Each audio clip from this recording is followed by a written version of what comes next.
ঢাকা চট্টগ্রাম মহাসড়কের প্রায় ১০০ কিলোমিটার অংশ কুমিল্লা জেলার উপর দিয়ে গেছে। মহাসড়কের কুমিল্লা সেনানিবাস সংলগ্ন এলাকা, কুমিল্লা সিলেট আঞ্চলিক মহাসড়কের দেবিদ্বার সহ বেশ কয়েকটি স্থানে চলছে সংস্কার কাজ। চালকদের আশঙ্কা, ঈদের আগে এসব সংস্কার কাজ বন্ধ না রাখলে সড়কে তীব্র যানজটের সৃষ্টি হতে পারে। এছাড়া দাউদকান্দি উপজেলার গৌরীপুরে ২ লেনে মহাসড়কের উপরে গাড়ি পার্কিং করা হয়। পদুয়ার বাজারে মহাসড়কে লক্ষ্মীপুর ও চাঁদপুরের পরিবহনও যাতায়াত করে। এসব কারণে যানজট তীব্র আকার ধারণ করে। রাস্তার কাজ বন্ধ রাখলে যানজট হবে না। এই মুহূর্তে যে কাজগুলো চলমান আছে এটা যাতে বন্ধ থাকে, ঈদের পরে যাতে কাজ ধরে, হাইওয়ে পুলিশ একটু তৎপর থাকলে ইনশাল্লাহ রোডে যানজট হবে না।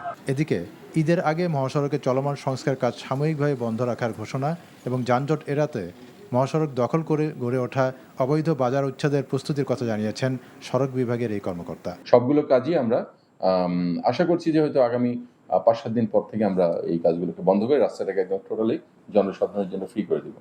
অন্যদিকে ঈদকে সামনে রেখে মহাসড়কে যানজট নিয়ন্ত্রণ ও নিরাপত্তা নিশ্চিত করতে অতিরিক্ত ২০০ পুলিশ সদস্য মোতায়েন করা হয়েছে বলে জানিয়েছেন ঢাকা চট্টগ্রাম হাইওয়ে পুলিশ বিভাগের পুলিশ সুপার।